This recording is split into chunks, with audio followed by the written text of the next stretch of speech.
Entonces, eso fue realmente lo que pasó en la jornada. Y 1+1, ¿qué pasó? Sí se salieron un grupo de reporteros, de fotógrafos y sobre todo, pero sobre todo, de columnistas, o sea, de articulistas. Y 1+1 siguió. Eso afectó al principio porque muchos lectores, cuando sale la jornada, se fueron a la jornada, era la novedad, pero nosotros, los que estábamos ahí, seguimos haciendo un gran trabajo periodístico, y no lo digo por mí, lo digo por mis compañeros, ¿no? Tenemos una estupenda sección económica, política, reportajes, crónicas y demás. Y seguían cayendo los premios, además. Bueno, si no fue ahí donde terminó, donde se acabó 1+1, ¿cuándo fue que se acabó? O sea, ¿por qué se acabó? ¿Por qué tuvieron que exiliarse? Pero eso ya fue 6 años después, te digo, surgió la jornada, a nosotros nos bajaron, además están los números duros, a nosotros nos bajó un poco la venta, sí, efectivamente, cuando sale la jornada, pero lo recuperamos. No sé qué le habrá pasado a la jornada, ¿no? Pero nosotros vendíamos y tan iba bien el proyecto, y ahí voy a lo que pasó después, que había socios capitalistas, gente de muchísimo dinero aquí en México, que querían invertir en el periódico para modernizarlo, y había que dar paso a modernizarlo, a comprar mejores rotativas, meter color, tener más recursos para que nuestras instalaciones fueran adecuadas, estaban un poco inadecuadas algunas, y capitalizar algunas cosas que había que capitalizar, ¿no?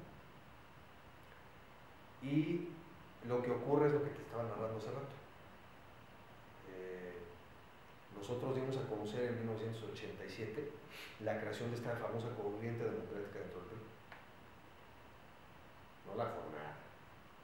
Nosotros la dimos a conocer, que se creaba esta corriente democrática, que no querían que ya hubiera dedazo dentro del PRI, porque el presidente en turno, para los chavos que no lo sepan, era el que decía, este señor de mi gabinete va a ser el candidato del PRI, y al ser el candidato del PRI, como las elecciones eran absolutamente antidemocráticas, pues él iba a ser el siguiente presidente. Entonces Cuauhtémoc Cárdenas y un grupo, que ya te dije el nombre, Porfirio Muñoz Ledo, Efigenia Martínez, etc., se buscan que se democratice el PRI, no se puede, se salen, crean un frente partidista, un frente electoral, más bien un frente electoral, y ocurre lo que ocurrió, que seguramente ganó Cuauhtémoc Cárdenas, se cayó el sistema, luego de la Madrid lo reconoció, que era el presidente de Miguel de la Madrid, lo reconoció en un libro que efectivamente mandó a tirar el sistema. El secretario de Gobernación era Manuel Bartlett, que fue el nuevo gobernador de Puebla, y eso lo dio a conocer 1+1. Pero además, 1+1 tenía una sección económica muy buena, con grandes articulistas y grandes reportajes para desmenuzar lo que estaba ocurriendo económicamente, que estaba un desastre. Y el secretario de Programación y Presupuesto, la gente que manejaba la economía, pues era ni más ni menos que Carlos Salinas de Gortari y Pedro Aspe, que luego fue secretario de Hacienda de Carlos Salinas de Gortari. Y había un gran rencor, o sea, Manuel le caía mal al secretario Salinas de Gortari, que luego fue presidente. Lo invitó una vez a su casa, te cuento rápido esta anécdota.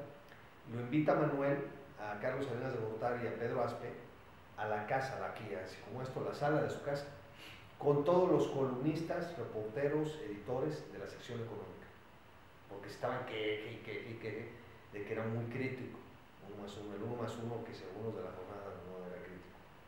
Entonces nos reúne Manuel y se queda callado Manuel, y deja que hablen Salinas, y no, es que miren que están entendiendo mal la economía, no sé qué, que den sus argumentos, y los reporteros, columnistas y demás editores dan su exposición, y pues total, pues no hay acuerdo, ¿no? Había una mesa grandotota en el comedor de mi papá, que había no sé si 16 personas, no sé cuánto, era una mesa gigantesca que tenía mi papá, y estaba puesta la mesa. Entonces se le hizo muy chistoso a Salinas decir, ya eran las 3, casi las 3. Dice, bueno, Pedro, vámonos, porque parece que no nos van a invitar a comer, como diciendo, pues ya vamos a comer, ¿no? Supuso Salinas que se iban a quedar a comer. Y agarra a Manuel y le dice, pues lo acompaño a la puerta. Y hacerle eso, un tipo como Salinas, en esa época en que todavía el presidente era Tlatuani, yo me acuerdo que le dije a mi papá, le dije, después cuando se acercaba a la época del destape, el famoso destape, le dije, oye, como sea Salinas, nos va a querer partir. Y ahí calculó mal Manuel porque él no creyó que fuera a ser Salinas. Dijo, no, pero ¿cómo va a ser Salinas? Y puta, desgraciadamente fue Salinas. Entonces, para no hacerte el cuento largo, pues nos agarró. Nosotros teníamos como empresa una deuda, no queríamos evadir, tenemos una deuda fiscal, debíamos al fisco, pero seguíamos pagando, simplemente tenemos una deuda, das cuenta que debes del 100%, ya has pagado 40%, pero sigues pagando. Y la ley te protege, si no puedes pagar, pues la ley eventualmente te protege, dices, pues sí, pago, debo y voy pagando lo que tengo. Entonces arguyeron, Salinas ya quería darle la madre al papá ya como presidente. Además en la campaña pues le dimos apoyo y espacio a Cuauhtémoc, ¿no? Todos los medios cerrados. De hecho, nada más quiero precisar lo de la jornada, para que quede claro quién es quién. Cuando nosotros sacamos lo de la corriente democrática, primero la jornada lo quiso negar, no les dio espacio, ya no, después no les quedó otra. Y bueno, regreso, entonces Salinas de Gortari se va sobre nosotros por la deuda fiscal y empiezan a amenazar a Manuel, empiezan a amenazar a mi padre. Y para no hacerte el cuento largo, pues llegan y le dicen, pues te vas o te vas, cabrón. ¿Te vas del país o te vas? Y te vamos a dar $1 millón como si tuviéramos comprado las acciones. Es lo que nosotros consideramos que valen las acciones. $1 millón obviamente de 1988, no sé cuánto sería, $10 millones, no sé. Y te vas, cabrón. No, pues no me voy, no, pues si te vas y empiezan las agresiones. Un muy bonito secretario de Gobernación, además, Fernando Gutiérrez Barros, que si se quieren documentar, pues venía de la Policía Federal, entonces era de los duros, de las cloacas del sistema, no represor, terrible, en fin. Y te vas porque te vas, toma tu $1 millón y lárgate. Y dentro del periódico había un grupo de traidores, encabezado por un señor que se llamaba Luis Gutiérrez, que fue el gran reportero parlamentario, pero fue un traidor. Y entonces este era el peoncito, Luis Ataúd, le pusieron un papá como Luis Ataúd Gutiérrez, pero luego él se quedó como director al salir en papá. Si sale en papá, se tiene que salir del país. Y además era muy curioso porque lo hace cuando, te estaba diciendo, lo hace justo cuando un gran empresario, de los más importantes de este país, estaba a punto ya, estaba ya en machote del convenio de venta del 49% de las acciones del periódico para recapitalizar el periódico.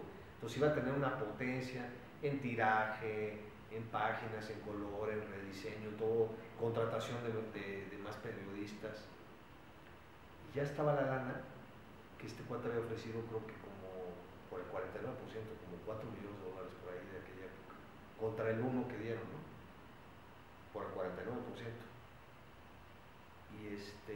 Y bueno, obviamente ya no se pudo hacer, se tuvo que exiliar a mi padre, y el grupo que quedamos adentro, pues tratamos de movilizarnos ahí. Yo no estuve de acuerdo que se fuera mi papá, se lo dije, le dije, vete a la cárcel, la ley te defiende, este cuate acaba de pasar la elección, era febrero, acaba de tomar posesión este cabrón, Salinas, en diciembre, y esto fue en febrero. Entonces le dije, no, vete a la cárcel, aquí te defendemos, conservamos la propiedad del periódico, sacamos de primera plana que este güey nos está jodiendo el presidente, que está desacreditado en todo el mundo, Le Monde, grandes periódicos del mundo, denunciaron el presunto fraude con el que llegó este señor al poder, pero bueno, Manuel tomó su decisión y dijo que no quería ya, pues, que ya estaba. Y entonces, bueno, salimos los demás, ¿no? Yo salí atrás de él unos meses después. Y pues eso fue lo que pasó. Y así se perdió el 1+1, rápidamente el 1+1 pasó, un prestanombre dio ese $1 millón para hacerlo limpiamente, un tipo Borja de Ica, y luego se quedó de director Luis Ataúd Gutiérrez. Obviamente el 1+1 fue una porquería y fue decayendo, porque la mayoría de los periodistas se fueron.